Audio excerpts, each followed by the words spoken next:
నమస్తే అండి. అందరికీ అందరూ బాగుండాలి. అందరిలో మనం ఉండాలి. కొంచెంగా వర్షం తెరిపిచ్చిందండి.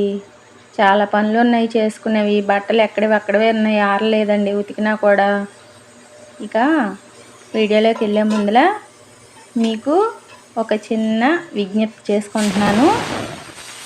మన ఛానల్‌కి కొత్తగా వచ్చి ఎవరైనా చూస్తున్నట్లయితే ప్లీజ్ సబ్స్క్రైబ్ చేయండి, లైక్ చేయండి, షేర్ చేయండి. చూస్తున్నారు కానీ లైక్ చేయట్లేదండి. లైక్ కూడా చేయండి. ఏమంటే లైక్ చేస్తే ఇంకొంచెం ముందుకి వీడియో వెళ్ళటానికి అవకాశం ఉంటుందంట కదండి. ప్లీజ్ లైక్ చేయండి, సబ్స్క్రైబ్ చేసుకోండి. మరీ ఇన్నిసార్లు చెప్తున్నానని మీరు అనుకోవద్దు. మీ అందరికీ నన్ను ఎంతగానో సపోర్ట్ చేస్తున్న మీ అందరికీ పేరు పేరున ధన్యవాదాలు చెప్తున్నానండి. థ్యాంక్ యూ సో మచ్ అండి. ఇంకా ఈరోజు వీడియో వచ్చేసండి, వంట చేసేసి క్యారేజీ ఇచ్చేయాలండి ఈయనకి. అందుకని చెప్పి త్వరగా ముందుగా పాలు కాంచేసాను స్టవ్ మీద. ఇక అన్నం కూడా కుక్కర్ పెట్టేశానండి. అన్నం కూడా ఉడికిపోయింది. కూర చిక్కుడుకాయలు, ఇవి గోరు చిక్కుళ్ళండి. కొంచెం ముదిరినట్టుగా అనిపించిందని చెప్పి నాకు ఉడకపెట్టానండి. కుక్కర్లో ఉడకపెట్టి ఈనెలు తీసేసి తాలింపు వేసేస్తే బాగుంటుందండి. టైం లేదండి, అందుకని కొంచెం త్వరగా చేసేస్తున్నాను. పాలు కూడా కాగిపోయినాయండి.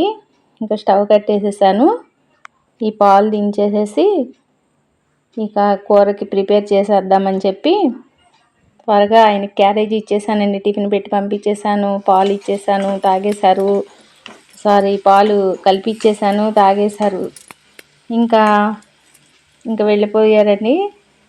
క్యారేజీ కట్టేసుకుని వెళ్ళిపోయారు. క్యారేజీ ఇచ్చేసాను. ఇంకా రారు ఆయన, సాయంత్రం వరకు రారు. ఇంకా ఇంతలో చేసుకోవాల్సిన పనులు చాలా ఉన్నాయండి. ఇంకా ఈ కూర కూడా అయిపోయే వరకు ఇవన్నీ ఇక్కడే వంటగదిలోనే ఉంటే నాకు మధ్యాహ్నం అయిపోతుందని చెప్పి చాలా పనులు ఉన్నాయని త్వరగా ఇంకా డాబా పైకి వెళ్ళిపోయానండి. బట్టలు ఉన్నాయని చెప్పి పొద్దున ఆరేస్తే ఇదిగోండి మబ్బులు మంగారుగా ఉండి కొంచెం ఆరట్లేదు. అవి తిరగతీసి ఆరేసుకోవటం, అటు ఇటు సరి చేసుకోవటం ఇదే సరిపోతుందండి. నేను బులుగు గంజి ఏమి వేయలేదండి. ఈ వర్షాకాలానికి ఈ వానలకి వేస్తే వాసన వచ్చేస్తుందండి. ముంజు వాసనలాగా వస్తాయి, నీసు వాసన కూడా వస్తాయి. బట్టలు బాగా ఎండితేనే మంచిగా బులుగు గంజి బాగా వేస్తేనే బాగుంటుందండి. అప్పుడు ఇక నేను 2 డేస్ నుండి బట్టలు ఉతకలేదండి, కొంచెం పని నుండి. అందుకని చెప్పి ఇక ఎక్కువైపోయినాయి బట్టలు నాకు. మళ్ళీ వర్షం తుప్పరుగా పడుతుందండి. గాలి కూడా వస్తుంది, చిన్నగా గాలి కూడా వేస్తుంది, తుప్పరుగా పడుతుంది. ఇంకా తీయాలా వద్దా అనుకుంటా మళ్ళీ ఇప్పుడు కూడా ఉతికేసానండి బట్టలు. ఇక ఆ బట్టలు కూడా ఆరేద్దామని చెప్పి, ఏమంటే ఒక పూట ఉంచినా కూడా ఎక్కువ అయిపోతున్నాయండి బట్టలు. ఈ బట్టలు ఒక పూట ఆగినా నాకు భయం అండి. వాటి మీదే ఉంటుంది, ఏమో బట్టలు ఉతకలేదు, గిన్నెలు తోమలేదు. అందుకనే ఎంతవరకైనా సరే ఎంతో ఇంకా కుదరట్లేదు అంటే ఆపుతాను, కానీ బట్టలు ఎప్పటికప్పుడు ఉతికేసేస్తానండి. ఇక ఇంతలో ఈ బట్టలన్నీ ఆరేసేసి ఈరోజు కొంచెం పని కూడా ఎక్కువే ఉందండి. ఎక్కువైపోయింది పని. ఈ టిఫిన్ పని, వంట పని చేసి కొంచెం నీరసంగా కూడా అనిపిస్తుంది ప్రాణానికి. అయినా తప్పదు కదండి, మన ఇంట్లో పనులు మనమే చేసుకోవాలి. ఎప్పటికైనా అవి మన కోసం ఎదురు చూస్తూనే ఉంటాయి. ఇక గబగబా బట్టలు ఆరేసేసేద్దామని చెప్పి, ఇప్పుడంటే చేతి కిందకి అన్నీ పంపులు వచ్చేసినాయి, ఎక్కడికక్కడ సౌకర్యాలు వచ్చేసినాయండి. మా చిన్నప్పుడైతే నీళ్లు తోడుకుని, బావిలో నుంచి నీళ్లు తోడుకుని ఇంటి దగ్గరికి తీసుకొచ్చుకుని గాబులో పట్టుకుని తొట్టుల్లో పోసుకుని ఉతుక్కునేవాళ్ళం. లేదంటే పంట కాలువలు ఉండేయండి మాకు, చిన్న కాలువలు మా ఇళ్ళ దగ్గర. ఆ కాలువ దగ్గరికి వెళ్ళి ఉతుక్కొచ్చుకునేవాళ్ళం. ఎక్కువ శాతం వర్షాకాలం ఇట్లా శీతాకాలం అయితే కాలువలు వచ్చాయండి, పంట కాలువలు ఉండేవి. సమ్మర్లో మాత్రం కాలువ వదిలేవాళ్ళు కాదు. ఆ టైంలో నూతుల నీళ్ళు కూడా ఉండేవి కాదండి. పొద్దున్నే ఎవరికి వాళ్ళు అమ్మో నీళ్ళు అయిపోతే బావిలో అందరూ తోడేసుకుంటారని ఎవరికాళ్ళు ముందల నీళ్ళన్నీ తెచ్చేసుకుని తొట్టి నిండా పోసేసుకునే వాళ్ళం అండి. ఇక ఉన్న నీళ్ళతోనే మంచిగా ఇంటి దగ్గరే బట్టలు ఉతుక్కునే వాళ్ళం. ఆ రోజుల్లో ఎంత పని చేసినా కూడా అలసట ఉండేది కాదండి. మరి ఆ తిండిల్ని బట్టో తెలీదు, ఆ వాతావరణమో తెలీదు. ఈ రోజుల్లో అంతా పొల్యూషనే కదండి. బయటికి వెళ్తే అంతా పొల్యూషనే. ఇంటికి వచ్చేసరికి సుడిపడిపోతున్నాం, నీరసం అయిపోతుంది. ఎక్కడికన్నా వెళ్ళి రావాలంటే భయం వేస్తుంది, ప్రయాణాలంటే భయం వేస్తుంది. ఇంట్లో ఉండి చేసుకునే పనులు అయితేనే ఎక్కువ ఉంటేనే రెండో రోజుకి అమ్మో ఇన్ని పనులు చేయాలా, ఎంత పని చేసామా అనిపిస్తుంది. ఇదంతా ఎందుకు చెప్తున్నానంటేనండి, ఆ రోజుల్లో అన్నీ ఏ సౌకర్యాలు లేకపోయినా చాలా హ్యాపీగా చేసుకునేవాళ్ళం. ఈ రోజుల్లో అన్నీ చేతి కింద ఉండి ఎక్కడికక్కడ సౌకర్యంగా ఉన్నా కూడా చేసుకోవటానికి బాధపడుతున్నాం ఇంట్లో పనులు. అలా ఉన్నాయి రోజులు. ఇక ఇంతలో అండి ఇదిగోండి, ఇంకా ఈ చీరలు కూడా ఇలా పొడవుగా ఆరేస్తేనే త్వరగా ఆరుతాయండి. ఎండకి గాలికి ఎండ ఏమి లేదులేండి, ఒక మాదిరిగా లైట్గా గాలి వస్తుంది. ఇంకా ప్లేస్ లేవండి, తీగలు లేక చీర మీద చీర వేసేస్తున్నాను, అవే ఆరుతాయిలేండి అని. ఇంకా ఈ చీర అండి, ఆ ఫాల్ కనపడుతుంది చూడండి, ఆ ఫాల్ కలర్లో ఉండేది. ఇంకా అది శారీ కలర్ పోయిందండి, అలాగ ఈ లైట్ కలర్కి వచ్చేసింది. అక్కడికి నేను ఉతికిన బట్టలు తిరగేసి ఆరేస్తానండి. బట్టలు ఎండలో వేసేటప్పుడు మనం ఏమైనా సరే, బ్లౌజులు అయినా, శారీ పెట్టికోట్స్ అయినా, శారీస్ అయినా, ప్యాంట్లు అయినా, షర్ట్లు అయినా, ఏ బట్టలైనానండి ఎండలో ఆరేసేటప్పుడు తిరగవేసేస్తే మన్నిగ్గా ఉంటాయి బట్టలు. ఇక సర్లే ఆరేయటం అయిపోయిందండి, ఇక కిందకి వెళ్ళిపోదామని చెప్పి ఒకసారి ఇవన్నీ చూసుకుని పడేటట్టు ఉన్నాయా కింద ఏంటి అని చెప్పి క్లిప్పులు పెట్టాల్సిన వాటికి పెట్టాను. కిందకు వచ్చేసానండి భోజనం చేసేసి.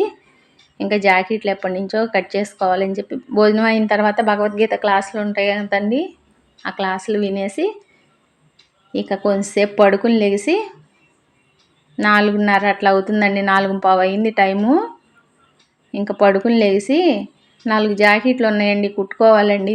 రోజువారి తొడుగుడికి లేవు, ఇంకా ఎప్పటికప్పుడు అలాగే అయిపోతుందని చెప్పి ఇంకా ఈ జాకెట్లు కట్ చేసుకుందామని చెప్పి కట్ చేస్తున్నానండి. నేను పెళ్ళైన కొత్తల్లోనే బ్లౌజులు నేర్చుకున్నానండి. నాకు ఒక స్నేహితురాలు ఉన్నారు, ఆవిడ నేర్పారనమాట. తర్వాత నేను కొంచెంగా ఇంకా అంతా తెలుసుకుని ఇంకొంచెంగా ఇక నేనే కుట్టుకుంటానండి. ఇదివరకు బయట బట్టలు కూడా కుట్టాను, ఇప్పుడు ఇంకా కుట్టట్లేదండి. కుట్టలేకపోతున్నాను కూడా. ఇంట్లో పని చేసుకుని ఆ పనులన్నీ అయ్యేసరికి మిషన్ దగ్గరికి రావాలంటే అస్సలు మనసు రావట్లేదండి. ఎలా పడితే అలా చేసుకోవడానిక అలా కుదరదు. ఇంట్లో అన్నీ నీట్గా చేయాలి, పూజలని, పనులని, ఇక ఈ పనులు ఇవే సరిపోతున్నాయండి. ఇంకా కనీసం నా బట్టల వరకైనా నేను కుట్టుకుంటే సేవ్ అవుతుంది కదండి. ఇప్పుడు బయట బట్టలకి ఎంత ఛార్జీలు వసూలు చేస్తున్నారండి. బ్లౌజ్ కుడితే 200, 500, 600 తీసుకుంటున్నారు కదా. కనీసం ఎవరి సొంత బట్టలు వాళ్ళు కుట్టుకున్నా కూడా మనకి డబ్బులు మిగిలే మాట అలా ఉంచి చాలా అంటే చాలా సంతోషంగా కూడా ఉంటుంది కదండి. అందుకని చెప్పి నాకు వచ్చిన పనే కదండి, చేతిలో పని, ఎప్పుడు కావాలనుకుంటే అప్పుడుకి కుట్టేసుకుంటాను. ఒక గంటలో నాకు జాకెట్ కావాలనుకుంటే ఒక గంటలో కుట్టేసుకుంటాను, ఎందుకంటే నాకు వచ్చిన పని కాబట్టి. ఎవరైనా సరే ఈ ఫోన్లో చూసుకుని ఎవరి కాళ్ళు మంచిగా నేర్చుకుని ఎవరి బట్టలు వాళ్ళు కుట్టుకుంటున్నారండి. ఎక్కువ శాతం ఎవరో ఉద్యోగస్తులు అయితే తప్ప బయట ఇచ్చి మంచిగా కుట్టించుకుంటున్నారు. ఏదైనా పనులు చేసుకునే వాళ్ళే కానీ ఇంట్లో ఉండే లేడీస్ ఇలాగ హోమ్ మేకర్స్ అందరూ కూడా మంచిగా ఇంట్లో మంచిగా టీవీలో ఫోన్లో చూసి చక్కగా నేర్చుకుంటున్నారండి. అలాగే ఉండాలండి. ఇక ఇంతలో ఈ బ్లౌజులు కూడా కట్ చేసేసుకుని పక్కన పెట్టేసుకుని ఈరోజు కుట్టనండి. రేపు త్వరగా పని అయితే త్వరగా పని ముగించుకుని ఇంట్లో పని ముగించేసుకుని కుట్టుకుందాంలే అని ఆలోచించుకుంటా ఇక కట్ చేసి పక్కన పెట్టుకున్నాను. ఇక ఇంతలో మళ్ళీ 5 అయిపోయింది, టైం 5 అవ్వస్తుంది. మళ్ళీ సాయంత్రం పని స్టార్ట్ అయిపోయింది. మళ్ళీ ఇల్లు గుమ్మాలు తుడుచుకుని మళ్ళీ ఈయన వచ్చేసరికి ఏదో ఒక టిఫినో భోజనమో వంటో చేసి పెట్టాలి కదా. ఇక అలాగా చేసి పెట్టేసుకోవాలి. త్వరగానే చేసేసుకుంటానండి. సాయంత్రం కూడా పొద్దునున్నంత పని ఉండదులేండి సాయంత్రం. కొంచెం తగ్గుతుంది పని. ఇక ఇవన్నీ ఒక పక్కన పెట్టేసుకొని సర్ది పెట్టేసుకొని, ఈ జాకెట్ ముక్కలు బాగున్నాయండి, కాటన్ ముక్కలే, మీటర్ ముక్కలండి, చాలా బాగున్నాయండి. నేను రోజు వేసుకునేవి కూడా ఇలాంటి ముక్కలేనండి, చాలా బాగుంటున్నాయి అని చెప్పి ఇంక ఇవే తీసుకుంటున్నాను. ఎక్కువ ఖర్చు కూడా కాదండి వీటికి. 80 రూపీస్ తీసుకుంటున్నారండి మీటర్ ముక్కలు. మంచిగా సరిపోతున్నాయి. ఇదివరకు 80 సెంటీమీటర్లు సరిపోయేదండి మాకు. ఇప్పుడు ఏమంటే కొంచెం చేతులు అవి పొడవు కావాల్సి వస్తుందని చెప్పి ఎప్పుడు పొడవే పెట్టుకుంటాము, కానీ ఇంకొంచెం పొడవుగా పెట్టుకుంటున్నాము. ఇక మీటర్ అయితే సరిపోతుందండి. ఇంక ఇలా సర్ది పక్కన పెట్టేసుకున్నాను. ఇంకో జాకెట్ ఉందండి, అది లైనింగు నేను తడపలేదన్నమాట, మర్చిపోయాను. తడిపానేమో అనుకుని కట్ చేద్దామని దగ్గర పెట్టుకున్నాను. లైనింగు తడుపుకోకుండా అసలు కుట్టనండి, లేదంటే ముడత వచ్చేస్తున్నట్టు ఉంటుంది నాకు. ఇంకా లైనింగ్ తడిపి రేపు ఆరేసిన తర్వాత అప్పుడు కట్ చేసుకుని కుట్టుకుందాంలే అని చెప్పి పక్కన పెట్టేశానండి. ఇదిగోండి, ఇంతలో టైము 5:45 అవ్వొచ్చేసిందండి.